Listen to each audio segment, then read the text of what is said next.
Sol FM. Sugrįžtu, sveiki visi.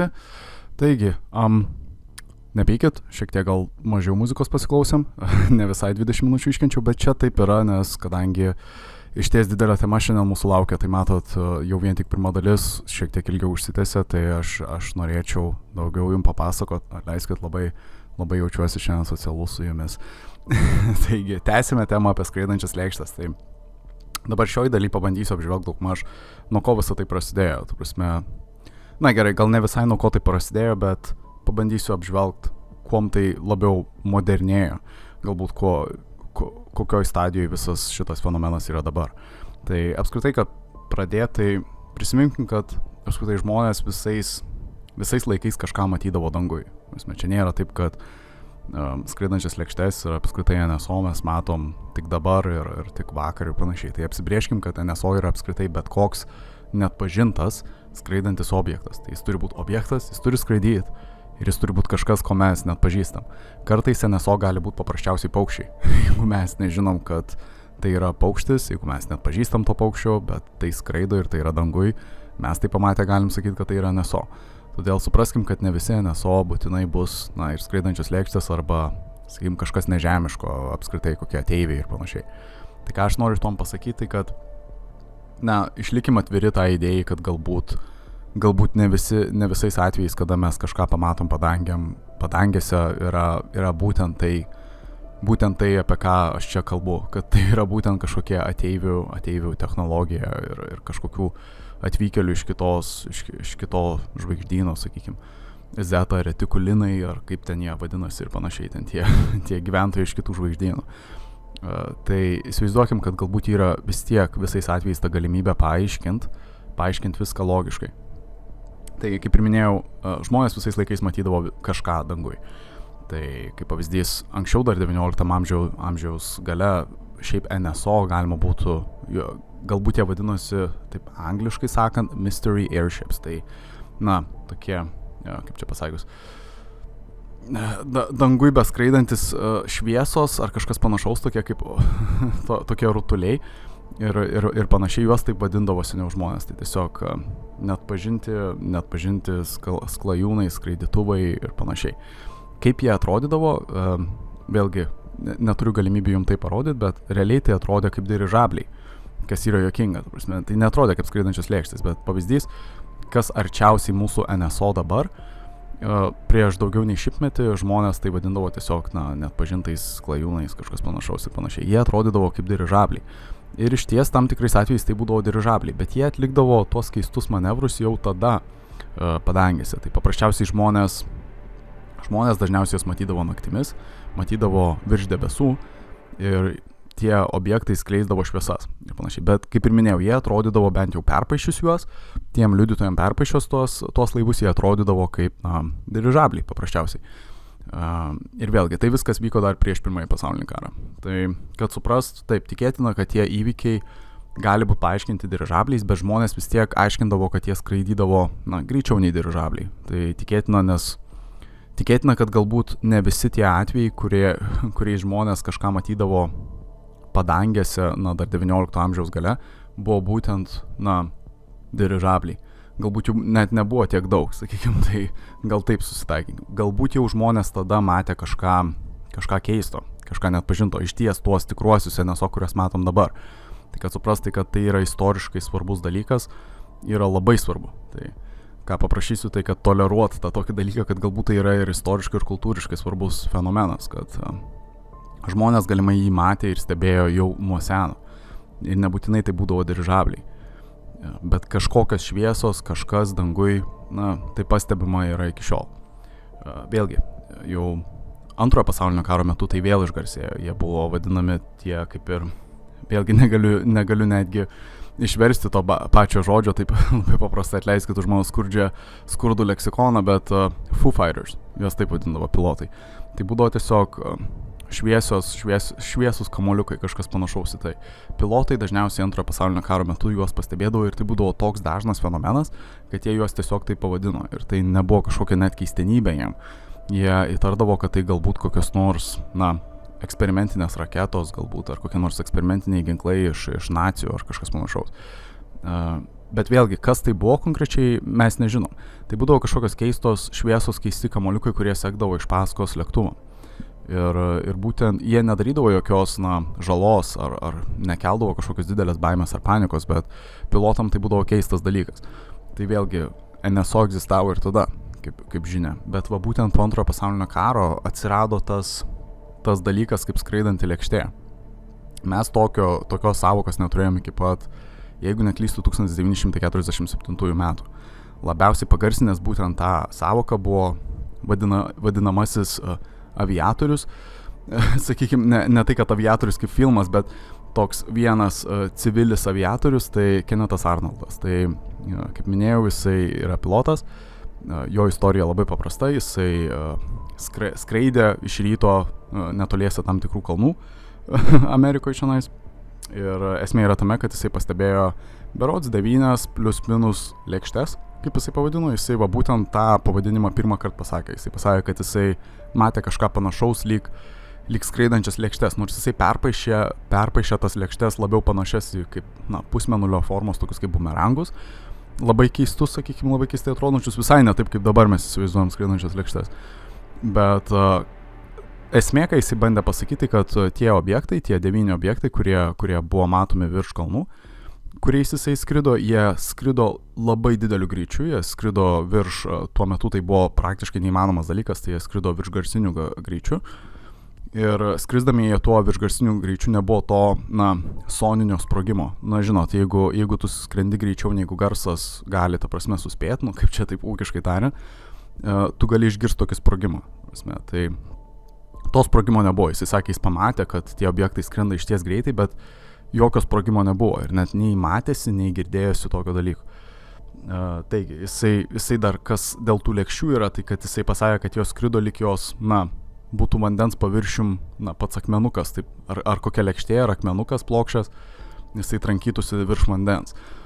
Tai kaip pavyzdys tas ir atsirado visa ta savoka skraidanti lėkštė. Ir būtent po tų 47 metų, po to Kennetho Arnoldo, to mūsų žymiojo aviatoriaus, atsirado visas tas fenomenas. Pats aviatorius, jisai labai išgarsėjo.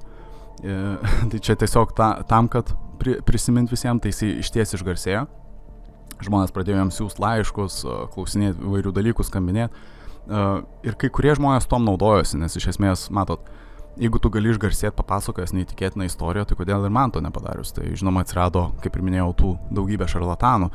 Čia pirmoji dalyk tą minėjau, kad kiekvienas fenomenas turi savų šarlatanų. Tai kai kurie žmonės pastebėjo Kennetho Arnoldo tą istoriją, tą išgarsėjimą visą. Jie iškart pradėjo, žinoma, prisistatyti, kad, aš irgi mačiau, sakykime, aš irgi mačiau skraidančias lėkštes, mane ten ir pagrobė ir panašiai. Žinoma, tai nebuvo tiesa, bet ką aš noriu tą pasakyti, kad tokie dalykai labai žaloja patį fenomeną. Ta prasme, tai nukreipia mus nuo tiesos. Ir dažnai žmonės, kurie juokiasi, sakykime, iš to dalyko išgirdę skraidančias lėkštes, jie juokiasi būtent dėl to, kad, yra nemaža dalis šarlatanų, kurie tiesiog taip sugebėjo apsikvailinti. Ir va būtent dingsta ta tikroji tiesa, kad pats Kennethas Arnoldas, jisai neprašė jokios šlovės ar kažkokios garbės. Jisai tiesiog papasakojo tą pačią istoriją, ir įvykius, kuriuos jisai patyrė. Tai esmė yra, kad tiesa, kad aš abejoju ir jisai meluoja. Mes nežinom, ką jisai iš tiesų matė, bet bent jau jeigu jisai taip sugebėjo gan vaizdžiai papasakot ir išpaišyti pačius objektus, kuriuos matė, tai aš manau, kad jisai gan gerai yra įsitikinęs kaip patyręs pilotas, ką jisai matė. Tai pats jisai buvo įsitikinęs, kad tai galbūt yra technologija mūsų žemiška technologija, kokia nors eksperimentinė. Ir tai irgi yra svarbu suprasti, kad NSO nebūtinai reiškia ateiviai. Tai nereiškia, kad vėlgi atkeliavę iš kitos visatos, sakykime, gyviai ar kažkas panašaus. NSO gali būti ir, paprastai mūsų technologijos, galbūt kurios nors iš stipriųjų valstybių, kokios nors technologijos ar apskritai kokie nors ginklai gal, eksperimentiniai dalykai, kas iš tiesų paaiškintų, kodėl tos skraidančios lėkštės vis tobulėja su mumis. Suprantat, ką turiu omeny. Pirmoji daly minėjau, kad skraidančios lėkštės vis atrodo geriau. Ir tai atrodo keista. Jos atrodo vis tobuliau ir tobuliau ir tobuliau, vis moderniau. Ir tai gali būtent paaiškinti būtent tas faktas, kad taip, tai yra mūsų kaip ir lėkštės, mes jas sukūrėm, ir mes jas vis tobulinam. Suprantamai tikiuosi tai skamba, bet tai yra išties įdomus dalykas, įdomi teorija čia šiuo atveju, kad tai galbūt yra labai labai slaptas ginklas ar technologija, kurią bando, bet kuri iš valstybių, kaip pavyzdys Kinija, bando užslėpti, sakykime, nuo visuomenės, kad ir stengiasi, kad tai nebūtų pagrobtas dalykas, kad galėtų pasinaudoti kitos valstybės ir panašiai. Bet su laiku pamatysim, kad vis atrodo, kad tai galbūt nepriklauso nei vienai iš valstybių. Galbūt tai vis dėlto yra dalykas, kuris nepriklauso nei vienam žmogui. Tai nėra žmogaus technologija, apskritai. Ir čia tą mes pradėsim suprasti, kuo toliau pradėsim gilintis į tą visą fenomeną. Tai gerai, tęsiant po Kennetho Arnoldo, tai kaip žinia, 47-ieji buvo labai didelis bumas apskritai skraidančių lėkščių. Aš neapžvelgsiu pačio įvykio, vieno žymiausių, tai sakykime, Roswello įvykio, tai yra Roswello dykumoj nukritusio objekto įvykio, kad ir kaip aš norėčiau, atleiskit labai, bet šiandienos tema yra įžanga į NSO, bet toliau mes tikrai pažadu, kad kalbėsime apie NSO tiesiog suskirstysiu tam tikrais įvykiais ir tam tikrom tematikom. Šiandien yra daugiau skirta įžangai ir jūs užvesti ant to kelio, kad galbūt vis dėlto žiūrėdami į dangų galit pamatyti daugiau nei žvaigždes ir debesis. Į vakarinį dangų, ta prasme. Taigi, tęsiant toliau. Aš dar buvau skeptikas, ta prasme, kaip ir minėjau, visa šita istorija, ką aš jums pasakoju, tai buvo mano tas pats asmeninis galbūt kelias per visus įvykius. Aš dažniausiai mėgstu istoriją, tai kaip žinia, nes aš čia dažniausiai ir kalbu per Sol FM istorinius dalykus, bet esmė yra tame, kad, aš pradėjau viską nuo pat pradžių, tai pradėjau gilintis į pačią istoriją, kaip atsirado visi ten tie skraidančios lėkštės ir panašiai.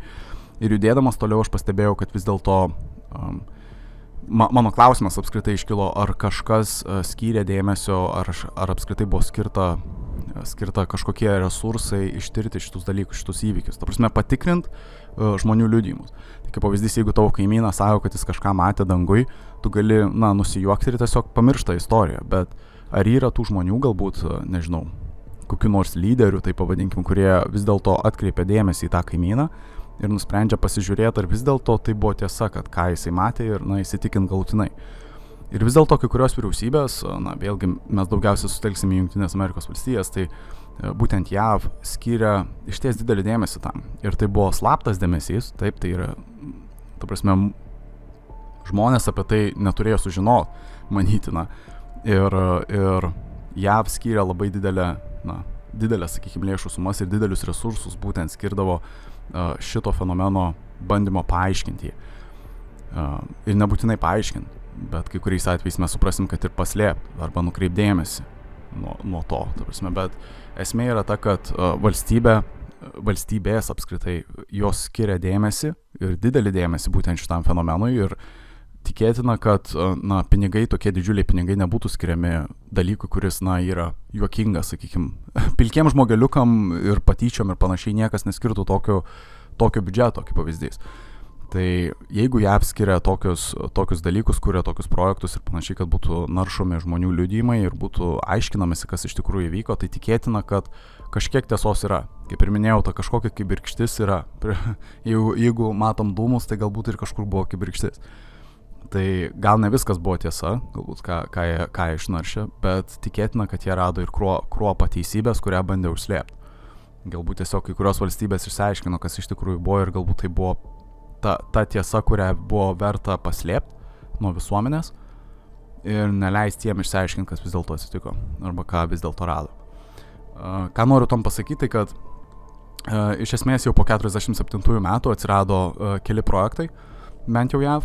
Jie buvo, pačioj pradžioje buvo vadinamas projektas ženklas, tas Project Sign vadinosi, kurio esmė buvo ištirti vėlgi žmonių liudijimus ir bandyti juos paaiškinti. Čia buvo toks įdomus tikslas, tiesiog bandyti paaiškinti tai, ką žmonės matė. Po projekto ženklo vėliau buvo vadinamas projektas Pagieža, Project Grudge, gal taip. Ir vėliau po Pagiežos ėjo galutinis tas toks projektas Mėlynoji knyga, tai Project Blue Book. Jis yra gal žymiausias iš visų tų trijų trilogijos šitų projektų, bet jis yra vienas iš žymiausių būtent dėl to, kad jame dalyvavo vienas įdomus daktaras, kurį aš labai gerbiu beje, gal net nebūtinai sakysiu daktaras, aš gal tiesiog astronomas, mokslininkas, sakykim taip. Ir prie to paties buvo ištirtas neįlinis skaičius tų liudijimų, tai berods virš 10 000 apskritai įvykių buvo ištirta. Ir kuom dar išgarsėjo pats projektas, tai kad jo išvada buvo, kad visi tie liudijimai, jie neturi kažkokių mistinių, kažkokios mistikos savyje ir, ta prasme, iš esmės žmonės tiesiog mato natūralius fenomenus, tai yra, jie mato paprastą gamtą, kokius nors gamtinius įvykius, gal taip sakykime, ir jie juos priskiria kažkam antgamtiškui. Tai tokia buvo prieita išvada ir tuom užsidarė pats projektas. Bet esmė to mokslininko, apie kurį aš šneku, tai kad jisai paprieštaravo šiek tiek šitai išvadai. Matot, mokslininkas, apie kurį šneku ir kurį aš labai gerbiu, beje, yra Alanas Hynekas. Jeigu jūs jį panaršytumėt, aišku, surastumėt visą jo istoriją ir panašiai, bet kad taip paprastai tariant, tai esmė yra tame, kad Alanas Hynekas, jisai prisidėjo prie pačio projekto kaip toks daugiau konsultantas, padėjėjas iš mokslo pusės, kad jisai padėjo Mėlynosios knygos projekto metu, jisai padėjo tirti pačius tuos liudijimus žmonių. Tai kaip pavyzdys, įsivaizduokit, jūs pradedat tą projektą, jūs gaunat 10 000 bylų ir kiekviena byla yra kaip ir kiekvieno žmogaus, kokio nors žmonių liudijimai apie matytus įvykius, galbūt kokie nors ir, sakykime, kokie nors papildomi duomenys, ar kažkas yra pateikiami, nebūtinai tik liudijimai, bet apskritai nuotraukos ir panašiai. Ir jūsų užduotis yra viską ištirti. Hynekas šiuo atveju netyrė, bet jisai padėjo jum nedaryti tų loginių klaidų. Tai yra, kad jisai padėjo jum ištirti tą moksliškai, nes jisai pats Alanas Hynekas, jisai buvo astronomas. Jisai labai kritiškai žiūrėjo į NSO, jisai netikėjo apskritai, kad NSO egzistuoja. Jo nuomonė, skraidančios lėkštės buvo mėšlas, ta prasme visiška nesąmonė ir fantazija. Ir aš jį palaikau šiuo atveju, nes tai yra to tikro mokslininko, sakyčiau, požiūris, kad siekia, nuo pradžių mes galbūt neiksim patį dalyką, patį fenomeną, o vėliau bandysim jį, išsiaiškinti, ar yra kažkiek tiesos. Visur yra taip realiai moksle, gal taip sakykime. Kad pirmiausia, be eksperimento mes nelabai ką galim ir pagrįsti. Jeigu mes matom, nežinau, ar vanduo šlapės, mes nežinom, iki kol nepatikrinsim, ar ne, tai padarom eksperimentą, apsipilam, vis dėlto šlapės. Tai štai mes dabar jau žinom, čia toks kaip ir mini toks projektas namie. Kaip pavyzdys, mes mokinamės per tam tikrus eksperimentus ir per tuos savus mokslinius metodus. Tai Hynekas, jisai Mėlynosios knygos metu jisai siekia palaikyti tą mokslinį metodą ir kad būtent tie tyrėjai, kurie dalyvavo Mėlynosios knygos tam projekte, kad jie nedarytų tų loginių klaidų ir kad jie išties gerai ištirtų visus tos liudijimus.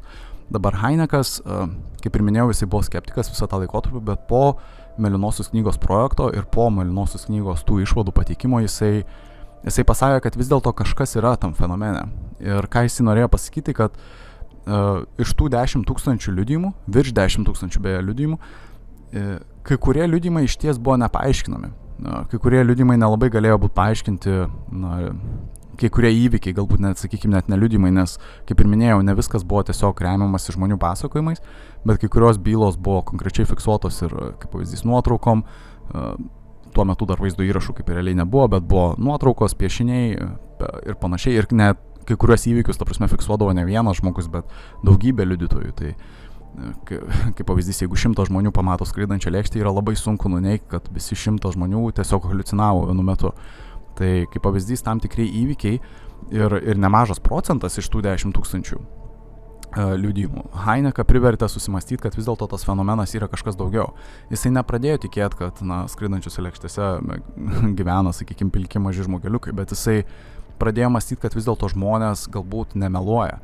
Ir gal jie nesiekia kažkokio šlovės ar panašiai, bet jie daugiau yra išsigandę dėl savo saugumo. Gal tas atsitiko ir kad jis suprato, kad vis dėlto gal yra kažkas daugiau tame fenomene. Ir prie to paties Hynekas labai kritikavo pačią metodiką, kokia buvo naudojama Mėlynajam projekte, Mėlynosios knygos projekte. Tai ką jis pastebėjo, tai kad viso projekto metu nebuvo siekiama išsiaiškinti tiesą, bet buvo siekiama ją užslėpti galbūt, arba kaip nors nuneigti.